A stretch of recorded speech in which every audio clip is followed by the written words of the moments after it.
I never thought my life would change on a Tuesday evening over my mother's pot roast, but that's exactly what happened 6 months ago when I received the text message that would alter everything.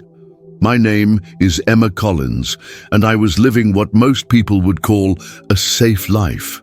At 28, I had a stable accounting job at a respectable firm in Boston, a small but neat apartment in Brookline, and was dating Mark, my boyfriend of 3 years. We'd met at a mutual friend's wedding, and he checked all the boxes my parents approved of. Stable career as a financial advisor, good family background, and plans to settle down. That Tuesday, I was having dinner with my parents at their colonial-style home in Newton, Massachusetts. It was our monthly ritual. The second Tuesday of every month, I'd drive over after work, and we'd have dinner together. My father, Richard Collins, a stern man who had built his law practice from scratch, was discussing the latest political scandal, while my mother, Patricia, nodded along, occasionally adding her thoughts between serving dishes. "Emma, did you hear what I said?" My father's voice cut through my thoughts. I realized I'd been staring at my plate, pushing around the green beans without eating them. "Sorry, Dad.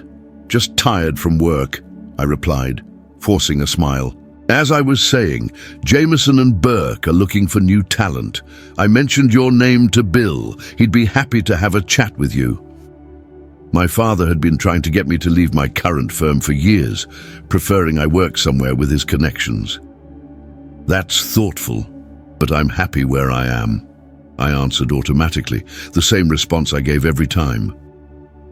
My mother jumped in. "Mark called earlier, said he's been trying to reach you." I nodded.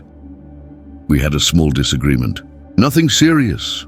What I didn't tell them was that our small disagreement had been about the same thing we'd been arguing about for months. Mark wanted me to quit my job after we got married. He hadn't officially proposed yet, but he talked about it as if it were a foregone conclusion. "You won't need to work," he'd say. "I make more than enough for both of us." My phone vibrated in my pocket. I normally wouldn't check messages during family dinner. My father considered it the height of rudeness, but something compelled me to discreetly slip it out. The message was from a number I didn't recognize. "Don't say a word, just get up." I stared at it, confused. Was this a wrong number? A prank? But something about the directness of it sent a chill down my spine. And then, almost immediately, another message appeared. "Your father is about to tell you Mark called him too, about the ring, about the proposal this weekend, about the job at his friend's firm that's waiting for you after the honeymoon. They've planned your whole life without you. If you want to know the truth, don't say a word. Just get up and walk out. I'm in the silver Audi across the street." My breath caught. How could this stranger know what was happening in our private dinner? I glanced up and saw my father clearing his throat, setting down his fork in that deliberate way he did when he was about to say something he considered important. "Emma," he began, his voice taking on that authoritative tone I knew too well. "Mark called me this afternoon." My heart began to race. The message had predicted this exact moment. He asked for my blessing, which I gladly gave. He's a fine young man with a solid future. He mentioned he's planning something special this weekend. My father smiled, a rare expression on his usually stern face. "He's also spoken with my colleague Edward at Stillman & Whitney. They'll have a position waiting for you after the honeymoon, something more suitable than your current role, with better hours for when you start a family." My mother reached across the table and squeezed my hand, her eyes glistening with excitement. "Isn't that wonderful, dear? Everything's falling into place." But it wasn't my place. It was theirs, and Mark's. A life they had designed for me without my input, assuming I would just fall in line as I always had. I looked down at my phone again. The messages from the unknown number seemed to pulse on the screen. Who was this person? How did they know?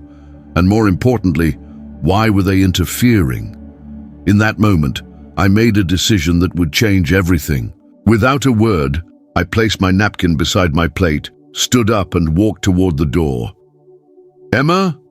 My mother's confused voice followed me. "Where are you going?" My father's tone was sharper. "Emma, sit down. We're not finished with dinner." But I didn't stop. I grabbed my coat from the hallway closet, picked up my purse, and walked out the front door without looking back. The cool evening air hit my face as I stepped outside. Across the street, just as the message had said, was a silver Audi. As I approached, the driver's side window rolled down. Behind the wheel was a man I'd never seen before, mid-30s with dark hair and intense eyes that seemed to look right through me. "Who are you?" I demanded, staying a safe distance from the car. "How do you know about my family, about Mark?" "My name is James Harding," he replied, his voice calm and steady. "And I know because it's my job to know. I'm a private investigator hired to look into Mark's activities." "A private investigator? By whom?" "Get in the car and I'll explain everything. Your parents will be coming out that door in about 30 seconds, and I'm guessing you don't want to have this conversation in front of them." As if on cue, I heard the front door open behind me and my father's voice calling my name. Without another thought, I opened the passenger door and got in. James pulled away from the curb just as my father reached the sidewalk. In the rearview mirror, I could see his bewildered, angry face growing smaller as we drove away. "I know this seems crazy," James said, keeping his eyes on the road, "but I need you to trust me for the next 15 minutes. If you want to go home after that, I'll take you wherever you want to go." I should have been terrified. I should have demanded he stop the car immediately. But instead, I felt something unexpected. Relief. As if I'd been holding my breath for years and could finally exhale. 15 minutes, I agreed, looking straight ahead as the familiar streets of my childhood neighborhood disappeared behind us. And then you better have some damn good answers. James drove us to a small coffee shop in a part of Boston I rarely visited. It was the kind of place that attracted students and artists, nothing like the polished establishments Mark preferred. We sat at a corner table, away from the few other patrons. "I was hired by Rebecca Winters," James said after ordering us both coffee. He watched my face carefully, waiting for a reaction. The name meant nothing to me. "Should I know who that is?" He seemed surprised. "Mark never mentioned her? She was his fiancée?" "His what?" I felt like I'd been slapped. "That's impossible. We've been together for 3 years. 2 years and 8 months, James corrected. And yes, during that time, he was engaged to Rebecca until about 4 months ago. The waitress delivered our coffee, and I wrapped my hands around the mug, needing something to hold on to as my world tilted sideways. That doesn't make sense. Mark and I see each other several times a week. We've traveled together. He's met my parents numerous times. How could he possibly maintain another relationship? James reached into his messenger bag and pulled out a manila folder. Mark Evans is very good at compartmentalizing his life. Rebecca thought she was in an exclusive relationship too, until she found this. He slid a photo across the table. It showed Mark and me at a charity gala 6 months ago. I remembered the night clearly. It was one of the few times Mark had introduced me to his colleagues. Rebecca was devastated, James continued. She hired me to find out if what she discovered was just a one-time thing or something more. I uncovered that not only had Mark been dating you both simultaneously for years, but there's also a third woman named Cynthia in Hartford. I felt nauseous. This is insane. Why would he do this? What could he possibly gain? Money, primarily, and connections. James took out more documents. Rebecca comes from wealth, old New England money. Her father owns a shipping company. Cynthia's family has strong political ties in Connecticut. And your father has valuable legal connections, I finished, the pieces falling into place. But why go through with multiple relationships? Why not just pick the most advantageous one? Because Mark is hedging his bets. He's deeply in debt from gambling, high-stakes poker mostly. He needs a substantial influx of cash soon, but he also wants the long-term advantages of marrying into the right family.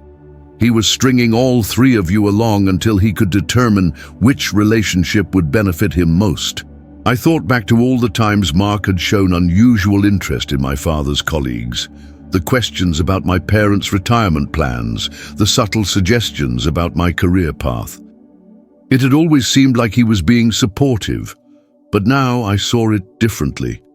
And he decided on me, I said flatly. James nodded. Recently, yes.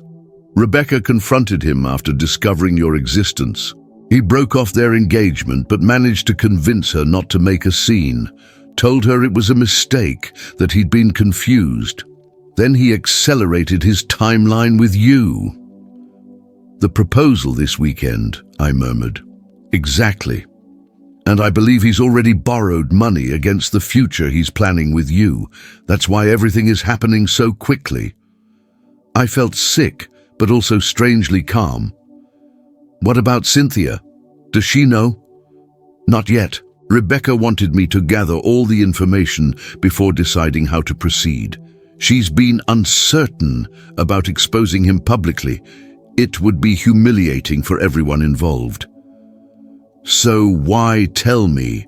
Why not just let him go through with his plan and get caught eventually? James's expression softened slightly. Rebecca saw your photo, read my reports about you. She said you seemed like a good person who didn't deserve what was coming. She asked me to at least give you a choice. The truth now, however painful, or the inevitable discovery later after you've legally tied yourself to him. I stared into my untouched coffee, watching the steam rise and dissipate. My entire relationship with Mark suddenly seemed as insubstantial as that vapor. I need proof, I said finally. Not just your word. Of course. James reached back into his bag and pulled out a flash drive. Everything's here. Photos, financial records, text messages, hotel receipts. There's even a video of Mark with Cynthia from last week when he told you he was at a conference in Chicago. My phone had been buzzing non-stop since I left my parents' house. I finally looked at it. 6 missed calls from my father, 4 from my mother, and 3 from Mark. There were also multiple text messages, the most recent from Mark. Your parents just called me, worried sick. What's going on? Call me right away. I put the phone face down on the table. What happens now? I asked James. That's entirely up to you. You can confront Mark, walk away quietly, or we can coordinate with Rebecca and Cynthia to expose him together. Whatever you decide, Rebecca wanted me to tell you she's sorry you got caught up in this. And I thought about my life, the path that had been laid out for me since childhood, the expectations I'd never questioned, the future that had been planned without my true consent. Mark's betrayal was shocking, but it had also torn away a veil I hadn't even realized was there. I need time to think, I said. James nodded. Take all the time you need. He wrote a number on a napkin and slid it across the table. That's my direct line. Call me when you decide what you want to do, or if you have any questions after reviewing the evidence.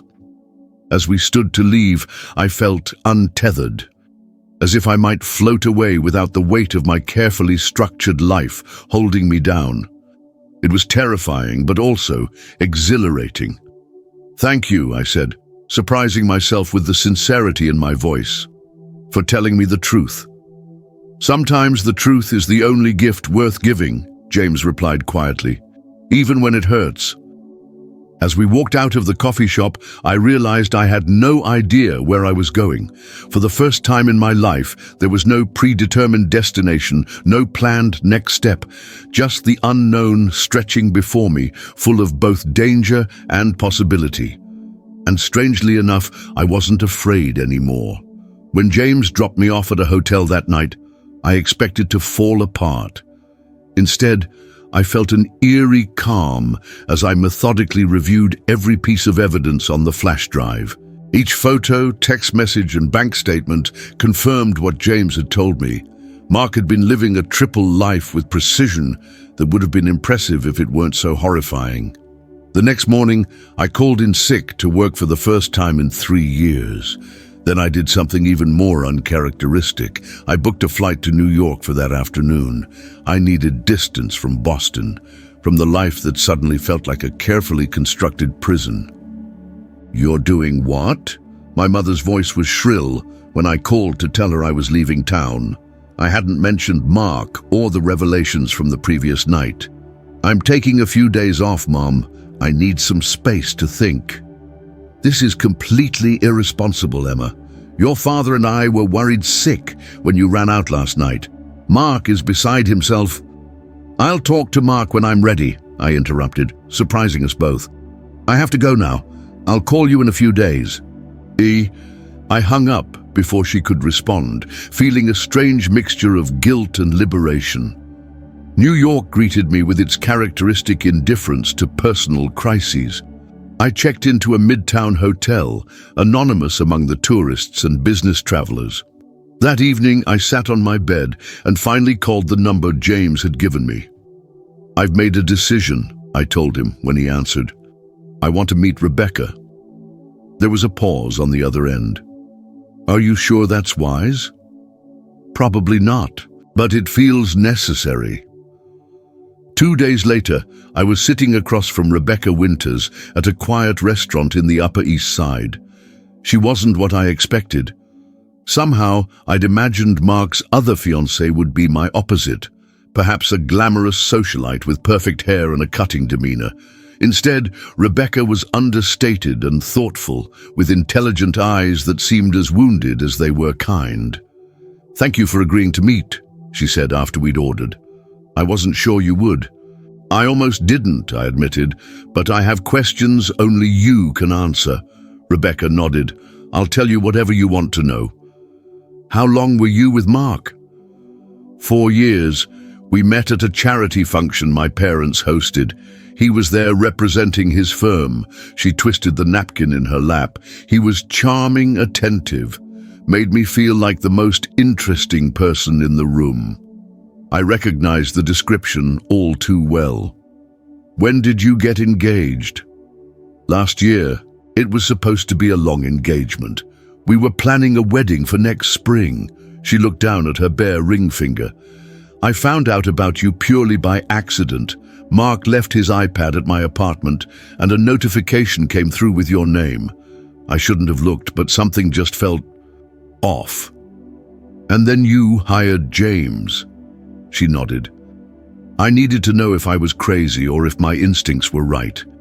When James uncovered not just you, but Cynthia as well," she trailed off, shaking her head. "My whole world collapsed." I studied her face, searching for signs of manipulation or deceit, but found only genuine pain that mirrored my own. "Have you spoken to Cynthia?" I asked. "Not directly. James approached her last week. According to him, she reacted differently than we did." "What do you mean?" Rebecca hesitated. She already knew about Mark's gambling. Apparently, she's been helping him cover his debts, believing they had an understanding about their relationship. This new piece of information stunned me. She knows he's using her for money, and she's okay with it. It's more complicated than that. Her family wants the connection to Mark's firm. It's a mutually beneficial arrangement, even if it's not built on love. At least, that's what James gathered.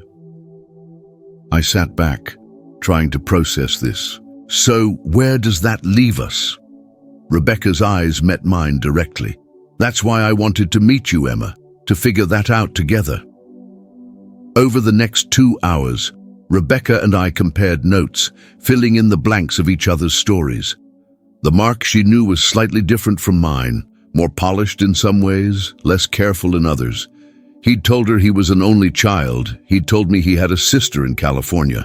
He'd promised her a life of charitable work and social engagements. He'd painted me pictures of a cozy family home with children, different bait for different fish.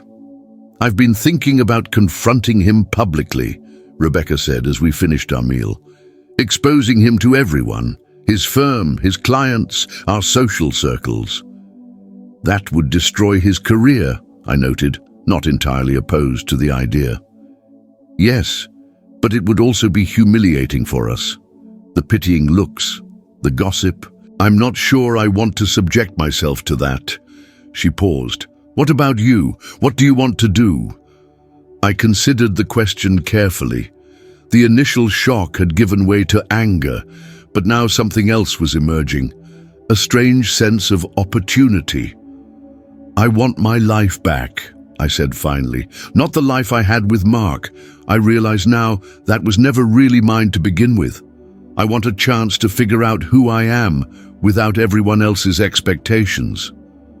Rebecca smiled sadly. "I understand that better than you might think." As we parted ways that evening, we agreed to keep in touch, two unlikely allies brought together by betrayal. I returned to my hotel room with a clearer mind than I'd had in days. That night, I finally answered one of Mark's increasingly frantic messages with a simple text. "I need to see you. Central Park, Bethesda Fountain, 2 p.m. tomorrow." His response was immediate. "Thank God. I've been so worried." "Are you okay? What's going on?" I didn't reply. The next day was bright and crisp, a perfect early autumn afternoon in New York. I arrived at the fountain early and watched tourists taking photos, couples holding hands, children chasing pigeons. Normal people living normal lives that suddenly seemed precious in their authenticity. Mark arrived exactly on time, looking harried and confused. He'd always been punctual, one of the traits I'd admired about him. Now I wondered if it was just another aspect of his careful orchestration of multiple lives. "Emma!"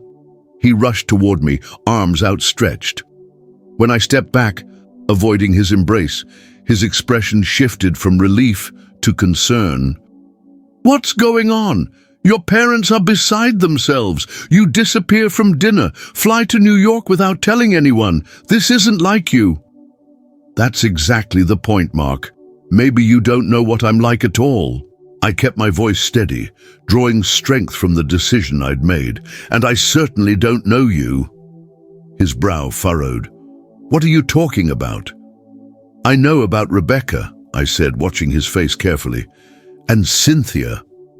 The change was subtle but unmistakable, a slight widening of the eyes, a tightening around the mouth. Then quickly, he composed himself. "I don't know who you've been talking to, but don't." I held up my hand. "I've seen the evidence, all of it. The reservations under different names, the duplicate gifts, the separate bank accounts. I know about the gambling debts too." Mark's facade cracked. He glanced around, then lowered his voice. "Emma, listen to me. It's not what you think.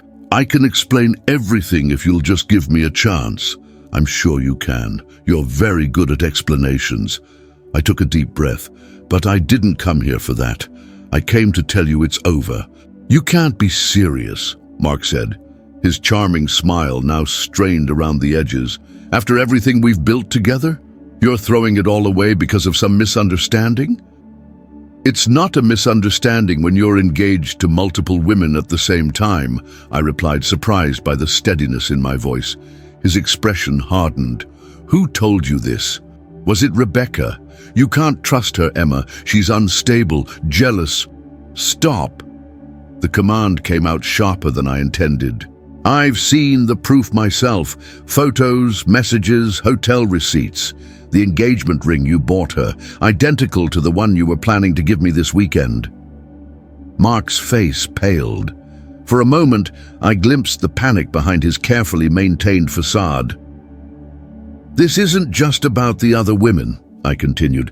"It's about the fact that you, my parents, everyone, you've all been plotting my life without my consent."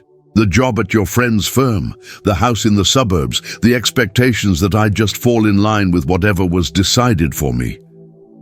I was trying to help you, Mark insisted, his voice taking on an edge of desperation.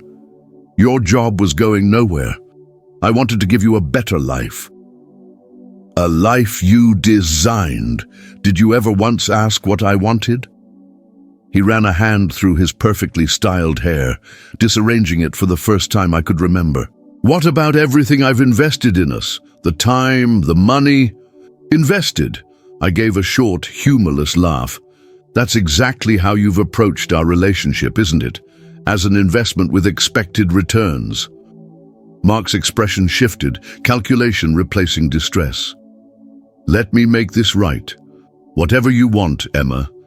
Time, space, a different career path. I can be flexible. That's the problem, Mark. You're always flexible, always adapting to whatever will get you what you want. There's no real you underneath all the performance. His eyes narrowed slightly. And what about your parents? Your father's pulled a lot of strings for your future, for our future. He'll be devastated. It was a subtle threat, and we both knew it. My father's disappointment had always been my greatest fear. I'll deal with my parents, I said, standing my ground. This isn't about them. It's about me finally making my own choices. Mark studied me for a long moment, his expression unreadable. Then he sighed, switching tactics again. I love you, Emma. Whatever mistakes I've made, they don't change that. Rebecca, Cynthia, they were complications, business arrangements more than anything. But what we have is real. For a brief moment, I felt the pull of his words, the comfortable familiarity of believing him. It would be so easy to accept his explanation, to return to the life that had been laid out for me. But the thought left me cold. Goodbye, Mark.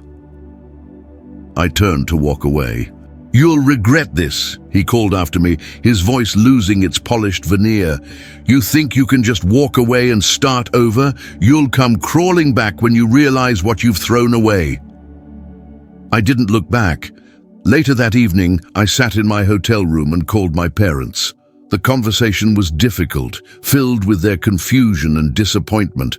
I didn't tell them everything, just that Mark and I had broken up, and that I needed time away to reconsider my path. This is absurd, Emma, my father said, his voice tight with anger. You're throwing away a perfectly good relationship on a whim. Mark is devastated. It's not a whim, Dad. It's my life. And what do you plan to do with this life of yours? Where will you go? What will you do for work? Have you thought about any of this? The truth was, I hadn't. For the first time, I was stepping into the unknown without a carefully plotted course. The thought was both terrifying and exhilarating. I'm figuring it out, I told him, and I need you to respect that even if you don't understand it right now. After ending the call, I texted both Rebecca and James to let them know what had happened. Rebecca responded with a simple message of support. James's reply came later. For what it's worth, I think you made the right choice. The next morning, I woke up with no obligations, no expectations, and no clear plan. I checked out of the hotel and wandered through the city, letting myself get lost in the energy and possibilities. By afternoon, I'd made a decision. I wouldn't return to Boston right away.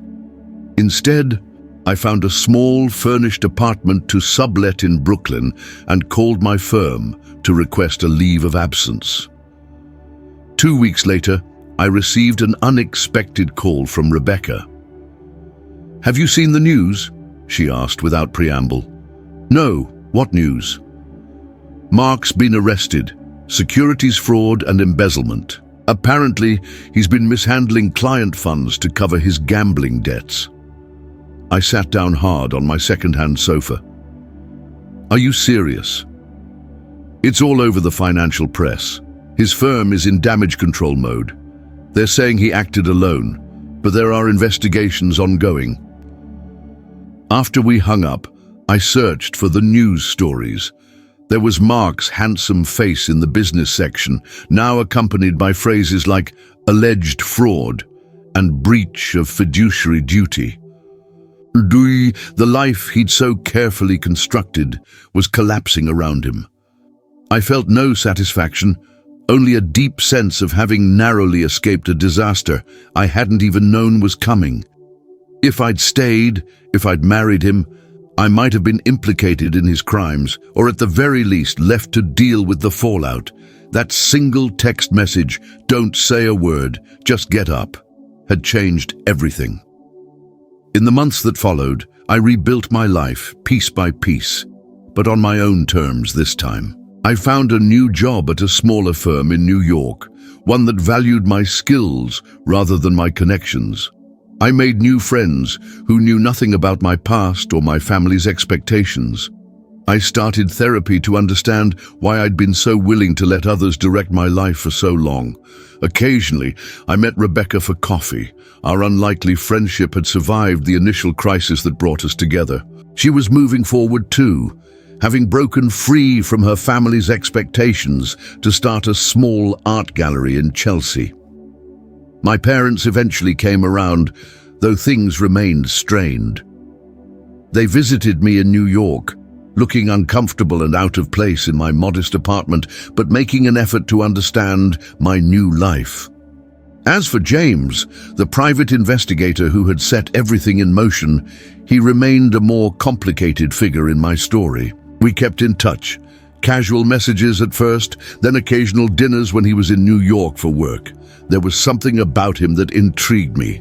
Perhaps the way he saw through facades, or maybe just the fact that he'd given me the truth when everyone else had been content with comfortable lies. "I never thanked you properly," I told him one evening as we walked along the High Line, the city lights glittering below us. "For that text message, for making me get up from that table." He smiled, the expression softening his usually serious face. "Some people would have stayed seated. The message was just a prompt. You're the one who chose to stand up." 6 months after that fateful dinner, I stood at the window of my Brooklyn apartment, watching the snow fall on the street below. My phone buzzed with a text from James. "Dinner tonight? There's a new place in the village I think you'd like." I smiled as I typed my reply. Yes, sometimes the smallest actions, standing up from a table, walking out a door, saying yes to a dinner invitation, are the ones that change everything. I don't know what the future holds, and for the first time in my life, that uncertainty doesn't frighten me. It feels like freedom. The message that had once seemed so mysterious now made perfect sense. Don't say a word, just get up. And so I did.